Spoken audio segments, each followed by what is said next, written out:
आप शायद विश्वास नहीं करेंगे लेकिन इंडिया बदल चुका है। पहले जो इंडियन स्कैमर्स थे वो डोमेस्टिक स्कैम्स करते थे, लेकिन आज ये इंटरनेशनल जा चुके हैं। पहले ये लोग क्या करते थे कि जो छोटे मोटे लोग हैं उन्हें ठगा करते थे, जो ज़्यादा पढ़े लिखे नहीं हैं उन्हें ठगा करते थे, लेकिन आज ये बड़ी बड़ी कंपनीज को ठगने लगे हैं, जैसे कि ब्लैक रॉक को। ये पहले जो स्कैमर्स थे हमारे देश में, उनकी सोच बड़ी लिमिटेड थी। वो क्या करते थे, जिन लोगों को फाइनेंशियल नॉलेज नहीं है उनको बड़े बड़े रिटर्न्स का वादा करो, उनके साथ स्कैम करो, इस तरह की चीज़ें करते थे। जैसे विशाल फुकान ने आसाम में किया, टोरिस्ट डायमंड ने मुंबई में किया और कई सारे और फ्रॉडस्टर्स ने अलग अलग सिटीज़ में किया। पर अब हम एक स्टेप नहीं बल्कि 2 स्टेप आगे जा चुके हैं, क्योंकि आज जो स्कैम हुआ है वो एक इंडियन ने किया है, और उसमें भी ये स्कैम कॉमन अमेरिकन के साथ नहीं हुआ है। ये स्कैम हुआ है दुनिया की सबसे बड़ी asset management company black rock के साथ। और इतना ही नहीं, स्कैम के लपेटे में यूरोप की एक बहुत बड़ी बैंक भी आ चुकी है। उसके बारे में भी आज के इस वीडियो में डिटेल में हम आगे बात करेंगे। अगर दुनिया के सबसे बड़े एसेट मैनेजमेंट कंपनी को यहाँ पर फंसाया है तो स्कैम का साइज भी बड़ा होगा। तो हाँ, 4500 करोड़ का ये स्कैम है, और जिस तरह से स्कैम को एग्जीक्यूट किया गया है उसकी रिसर्च जब हम कर रहे थे तो मैं भी हैंग हो गया, क्योंकि एक इंडियन इतनी बड़ी कंपनी के साथ ये स्कैम कैसे किया, ये भी एक चौंकाने वाली बात थी। और जनरली क्या होता है कि कोई भी स्कैम बहुत कॉम्प्लेक्स तरीके से किया जाता है, लेकिन ये भाई साहब ने इतने आसान तरीके से स्कैम को एग्जीक्यूट किया कि आप भी देखते ही रह जाएंगे। तो चलिए फटाफट जानते हैं कौन सा ये स्कैम, कौन कौन इसमें शामिल है, और कई सारी ऑडिट कंपनीज भी फिलहाल कटघरे में हैं। जानेंगे सारी चीजें आज के इस वीडियो में। नमस्कार, मैं प्रसाद आपका आज के इस वीडियो में स्वागत करता हूं। एंड वीडियो शुरू करने से पहले quick thanks to our sponsor Groww India का सबसे बड़ा डिस्काउंट ब्रोकिंग प्लेटफॉर्म है, जो कि एक ऑल इन वन प्लेटफॉर्म है जहां पर आप म्यूचुअल फंड, स्टॉक्स, IPO सब में इन्वेस्ट कर सकते हो बड़े आसानी से। और बिगिनर्स के लिए तो बहुत ही आइडियल प्लेटफॉर्म है, सिंपल टू यूज। और सिंपली आप यहाँ पर अपना डीमैट अकाउंट खोल के अपनी इन्वेस्टिंग जर्नी शुरू कर सकते हो। लिंक इसकी आपको डिस्क्रिप्शन में मिल जाएगी। वीडियो में आगे बढ़ने से पहले मेरे पास उन लोगों के लिए एक बहुत बड़ी खुशखबर है जो लाइफ में बहुत ज़्यादा बिजी है, जो जॉब बिजनेस में काफ़ी बिजी है और रिसर्च के लिए वो टाइम ही नहीं निकाल पा रहे, और साथ ही वो एक प्रॉपर रिसर्च की मदद से एक लॉन्ग टर्म वेल्थ भी बिल्ड करना चाहते हैं। तो अगर आप भी उनमें से हो तो ध्यान दीजिए। तो हमारी कंपनी इकाशी वेल्थ स्टार्ट कर रही है प्रीमियम कम्युनिटी कॉल्ड इकाशी प्रो, जहां पर आपको प्रॉपर रिसर्च रिपोर्ट्स मिलेंगे स्टॉक्स के हमारी तरफ से, विद हमारा व्यू उस पर्टिकुलर स्टॉक पर क्या है।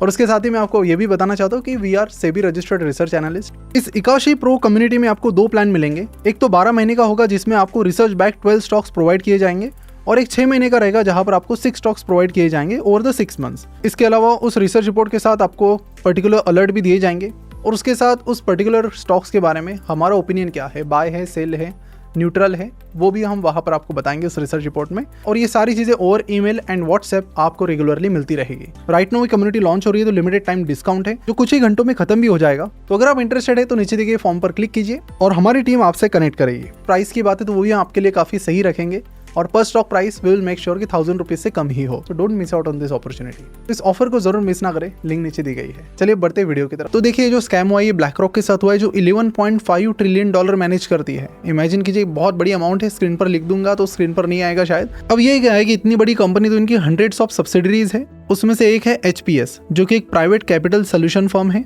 जो प्राइवेट कंपनीज को लोन देने का काम करती है। और मैं इस सब्सिडरी की बात क्यों कर रहा हूँ, क्योंकि इसी HPS के साथ जो ब्लैक रॉक की सब्सिडरी है, इसके साथ ही ये स्कैम हुआ है।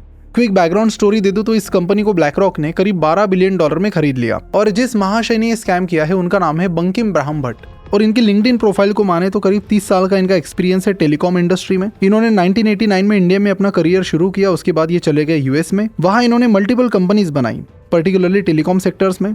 उनमें से एक कंपनी जिसका नाम इस स्कैम में बाहर आ रहा है वो है कैरियोक्स कैपिटल। तो ये जो ब्राह्म भट्ट की जो कंपनी है कैरियोक्स, ये क्या करती है, तो टेलीकॉम सेक्टर के छोटी और मिड साइज कंपनीज को लोन देने का काम करती है। ये जो पूरा स्कैम है, इस पर ब्लैक रॉक का ये कहना है कि भाई साहब हमारे साथ 4500 करोड़ का स्कैम हुआ है और बंकिम ब्राह्म भट्ट की कंपनी ने ये किया है, इनको पकड़ो, जेल में डालो। तो चलो 2 चीजें आपको पता चल गई। बंकिम ब्राह्म भट्ट की कंपनी है कैरियोक्स कैपिटल, और ब्लैक रॉक की एक सब्सिडरी है HPS। अभी जो कैरियोक्स कैपिटल है ये HPS के पास जाती है और बोलती है कि हमें भाई लोन चाहिए 385 मिलियन डॉलर का। अब ये देखिए, HPS का काम तो लोन देना ही है कंपनीज को, लेकिन लोन ऐसे तो नहीं देंगे, उसके लिए कुछ आप एसेट्स मांगोगे कि भाई कुछ तो गिरवी रखो। तो वहाँ पर कैरियोक्स ने बोला कि आप हमें ट्रेड रिसीवेबल के अगेंस्ट में लोन दे दो। इस चीज़ को फाइनेंस की लैंग्वेज में बोलते हैं trade receivable backed debt financing. ये इनवॉइस डिस्काउंटिंग की तरह एक कंसेप्ट है। कैसे वर्क होता है एक एग्जांपल के साथ आपको बताता हूँ कि मान लेते हैं कि एक व्यक्ति है विजय नाम का। विजय क्या करते हैं कि इंडिगो, एयर इंडिया, आकाशा एयरलाइन, इन जैसी कंपनीज को ready to eat noodle supply करते हैं। तो विजय को अपना बिजनेस एक्सपांड करना है, तो उसके लिए 5 करोड़ का उनको लोन चाहिए, इसलिए वो स्टेट बैंक ऑफ इंडिया के पास जाते हैं। तो स्टेट बैंक ऑफ इंडिया कहते हैं भाई लोन चाहिए तो कुछ गिरवी रखो। तो विजय कहते हैं ठीक है रख देते हैं। तो विजय की कंपनी को ईना नूडल्स से 2 करोड़ आना बाकी होता है, मीना कंपनी से 4 करोड़ आना बाकी होता है, और डीका नूडल से 6 करोड़ आना बाकी होता है। 6 और 4 10 और 12 करोड़ इनको अलग अलग कंपनी से आने बाकी है, जिनको ऑलरेडी इन्होंने सर्विसेज प्रोवाइड कर दी है। तो एसबीआई कहता है भाई इसका प्रूफ क्या है कि पैसा आना बाकी है। तो विजय कहते हैं कि भाई मेरे पास इनवॉइसेस है। तो एसबीआई क्या करते हैं, अपने ऑडिटर्स को बोलती है भाई ये इनवॉइसेस चेक करो। ऑडिटर्स बोलते हैं हाँ इनवॉइसेस सही है, सही में पैसा आना बाकी है। तो उस 12 करोड़ के अगेंस्ट में फिर एसबीआई उसको 6 करोड़ का लोन पास करती है। So this is something like trade receivable backed debt financing. अब बंकिम राम भट्ट ने जो खेल खेला ना, वो ऐसा खेला कि उसमें एचपीएस भी उसके जाले में फंस गई। अब देखिए जितने भी स्कैम्स होते हैं उसमें एक कॉमन चीज़ होती है कि पहले जो स्कैमर है वो आपका विश्वास जीत लेता है। विश्वास जीतने के बाद उस विश्वास का फ़ायदा उठाया जाता है। आप किसी छोटी से छोटी पॉन्जी स्कीम से लेकर बड़े से बड़े स्कैम तक देखो, जनरल मोडस ऑपरेंडी यही है। तो यहाँ पर बंकिम राम भट्ट भी उसी तरह की चाल खेलते थे। पहले ये बताते थे लोगों को कि देखिए मैं गुजरात के छोटे से शहर से आया हूँ, काफ़ी मेहनत करके यूएस पहुंचा हूँ और इतना बड़ा कॉन्ग्लोमरेट मैंने अपना खड़ा किया है। काफ़ी न्यूज़पेपर्स को उन्होंने इंटरव्यू दिए, जिससे उनकी मार्केट में अच्छी खासी छवि बिल्ड हुई। जैसे न्यूज़ आर्टिकल देखिए, वो कह रहे हैं कि वो बचपन में ब्रोकन रेडियोस ठीक करते थे और वो धीरूभाई अंबानी से काफ़ी ज़्यादा इंस्पायर्ड थे। यह आर्टिकल आगे ये भी कहता है कि इनकी माँ ने उन्हें बहुत अच्छी चीज़ सिखाई थी कि बड़ा बनना है तो सबसे पहले एक अच्छा इंसान बनो, आपकी आंखों में आंसू आ जाए। इस तरह की स्टोरीज ये लोग बनाते हैं ताकि आप थोड़ा इमोशनली डगमगा जाए। तो इस तरह का एक पर्सोना इन्होंने मार्केट में क्रिएट किया था ताकि जब मौका मिले तो इसका फायदा उठाया जाए, स्कैम किया जाए। यहाँ पर कैरियोक्स कैपिटल ने एचपीएस को क्या किया, $385 मिलियन का लोन मांगा और गिरवी क्या रखा, तो इन्होंने बोला कि हमने कई सारी टेलीकॉम कंपनीज को ऑलरेडी लोन दिया है, बड़ी बड़ी कंपनीज इसमें है, आप चाहे तो इनवॉइस चेक कर लो आपके ऑडिटिंग फर्म से, और जब वो हाँ बोलेंगे भाई इनवॉइस सही है तब आप लोन पास कर देना। तो एचपीएस ने बोला कि ठीक है डन है। तो एचपीएस ने कैरियोक्स का ऑडिट करवाया और यूजुअली इतनी बड़ी कंपनीज ऑडिट खुद नहीं करती, वो इस काम को आउटसोर्स करती है। तो एचपीएस ने भी ये काम डेलॉइट को आउटसोर्स किया। अब यहाँ पर कहानी और भी इंटरेस्टिंग होती है क्योंकि डेलॉइट ने सारी इनवॉइसेस चेक करके एचपीएस को ये बताया कि भाई सारी इनवॉइसेस सही है, कुछ भी गड़बड़ नहीं है, आप लोन दे सकते हो। जिसके चलते 2021 में एचपीएस ने इन्हें $385 मिलियन का लोन पास किया और फिर अगस्त 2024 में यानी पिछले साल में अगेन $55 मिलियन का लोन पास किया। तो जिसके चलते टोटल अमाउंट पहुंच गया $430 मिलियन तक।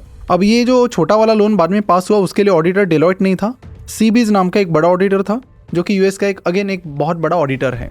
अब इंटरेस्टिंगली इन दोनों ऑडिटर्स को, मतलब डेलॉइट तो आप देखो दुनिया में तो है ही, इंडिया में भी टॉप 4 बिग 4 में आता है, इन दोनों को कैरियोक्स के फाइनेंशियल स्टेटमेंट्स में और उसके इनवॉइसेस में कोई गड़बड़ नज़र नहीं आई। तो जनरली ऑडिट कंपनी स्कैम पकड़ती है, लेकिन सवाल ये आता है कि जब उन्होंने ये स्कैम नहीं पकड़ा तो फिर किसने पकड़ा। तो ये स्कैम पकड़ा एचपीएस के एक एम्प्लॉय ने, जो एक दिन रैंडमली कैरियोक्स के डॉक्यूमेंट्स चेक कर रहा था। अब उसने नोटिस किया कि जो ईमेल्स एज अ प्रूफ कैरियोक्स ने उन्हें प्रोवाइड किए थे उनमें टेलीकॉम कंपनीज के डोमेन फेक थे। यानी कि प्रूफ के तौर पर कैरियोक्स ने जो टेलीकॉम कंपनीज को उन्होंने लोन दिया है उनके बीच जो ईमेल एक्सचेंज हुआ था उसके भी डॉक्यूमेंट्स प्रोवाइड किए थे। तो इस एम्प्लॉय ने देखा कि जिस ईमेल आईडी से लोन आए थे वो ईमेल आईडी ही मतलब फेक डोमेन वाली थी। जैसे कि एयरटेल का डोमेन होता है airtel.in, लेकिन डॉक्यूमेंट्स में फॉर एग्जांपल लिखा है aircel.in, मतलब SEL वाला, यानी कि जो डोमेन नेम थे वो एक्चुअल में फेक थे लेकिन दिख असली रहे थे। अब ये एम्प्लॉय दौड़ते दौड़ते चला गया, टॉप मैनेजमेंट को बता दिया कि भाई यहाँ तो ये गड़बड़ हो गई है। टॉप मैनेजमेंट वाला क्या बात कर रहे हो, चलो उनके ऑफिस चलते हैं। उनके ऑफिस गए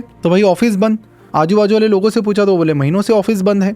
फिर ब्राह्म भट्ट के घर पे ये चले गए, वहाँ पर ताला लगा था, कुछ बड़ी बड़ी गाड़ियाँ वहाँ पर थी जैसे कि BMW, पोर्शे, टेस्ला, ऑडी वगैरह। तो और फ्रंट डोर पे एक पैकेज पड़ा था जिस पर धूल जमी थी, जिससे ये पता चला कि यार ये घर तो लंबे टाइम से बंद पड़ा हुआ है। अब इनके पास आखिरी ऑप्शन क्या था कि ब्राह्म भट्ट की कंपनी ने बताया था कि मैंने अलग अलग कंपनीज़ को, टेलीकॉम कंपनीज़ को लोन दिया है, तो चलो उन टेलीकॉम कंपनीज़ को कॉल करके पूछते कि भाई ब्राह्म भट्ट की कंपनी ने सही में लोन दिया कि नहीं दिया। अब जब इन्होंने कॉल किया तो भाई इनके होश उड़ गए। सामने वाली कंपनी ने बताया कि कौन बंदा है और कौन कंपनी, हम तो जानते भी नहीं है। और उस मोमेंट ये क्लियर हो गया कि 4,500 करोड़ का स्कैम ब्लैक रॉक की सब्सिडरी के साथ हुआ है। अब एचपीएस के जो लॉयर हैं उनका ये कहना है कि ब्राह्म भट्ट ने जो लोन का पैसा था वो इंडिया और मॉरिशस में शेल कंपनीज को, कई सारी फेक कंपनीज बनाते लोग, उन कंपनीज को ट्रांसफर कर दिया है और फेक इनवॉइसेस क्रिएट करके अपनी कंपनी कैरियोक्स की बैलेंस शीट बढ़ा चढ़ा कर दिखा दी और उनसे फ्रॉड करके फिर लोन हासिल कर लिया। और एचपीएस का कहना ये भी है कि फिलहाल ब्राह्म भट्ट इंडिया में ही है।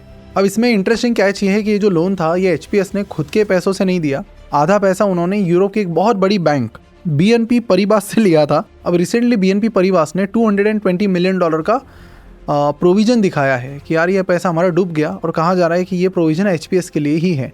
तो यानी कि यहाँ पर एक कंपनी को नुकसान नहीं हुआ, दो कंपनी को नुकसान हुआ है। अब देखिए इसका इम्पैक्ट क्या होता है, मैं आपको ये भी बता देता हूँ। जब इस तरह का स्कैम कोई इंडियन ओरिजिन पर्सन करता है ना, तो पूरी दुनिया में हमारी छवि खराब हो जाती है। और ये ऐसी पहली केस नहीं है, पहले भी हम बहुत सारे कांड कर चुके हैं। अब हालांकि अमाउंट बड़ी ज़रूर है, लेकिन ब्लैक रॉक के हिसाब से ये चिल्लर है। अब HPS का खुद का $179 ट्रिलियन का एसेट अंडर मैनेजमेंट है। ब्लैक रॉक तो $11 ट्रिलियन मैनेज करती है, जो हमारी इंडियन इकोनॉमी से लगभग 3 गुना ज्यादा है। कुछ लोगों का ये भी कहना है कि यार ब्लैक रॉक के साथ जो हुआ वो सही हुआ, क्योंकि ब्लैक रॉक की थोड़ी डार्क इमेज भी है फाइनेंस इंडस्ट्री में। लेकिन आपको बता दूं कि इसमें सिर्फ ब्लैक रॉक को नुकसान नहीं हुआ, इसमें BNP परिवार को भी हुआ है। और हमारा नाम सिर्फ अमेरिका में नहीं खराब हो रहा है, अब यूरोप में भी खराब हो रहा है, क्योंकि वहाँ के बैंक को भी बड़ा नुकसान हुआ है। तो इस तरह की जब चीज़ें होती है तो ऑफकोर्स इंडिया की इमेज तो डैमेज होती है और लगातार होती आ रही है।